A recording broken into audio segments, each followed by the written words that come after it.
ఏమని చెప్తావు ఫ్రెండ్స్ కి? ఏమని చెప్తావు? మా ఫ్రెండ్స్ కి మేము బోనాలే చేసుకున్నాము అని చెప్తాం. మార్నింగ్ ఎన్నింటికి లేసా?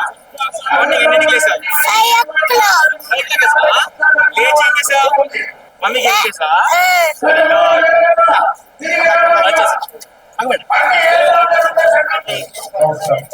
ఏంటి పల్లవి.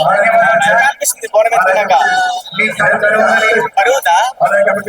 ఎట్లా అనిపిస్తుంది? బాగుందా? First class.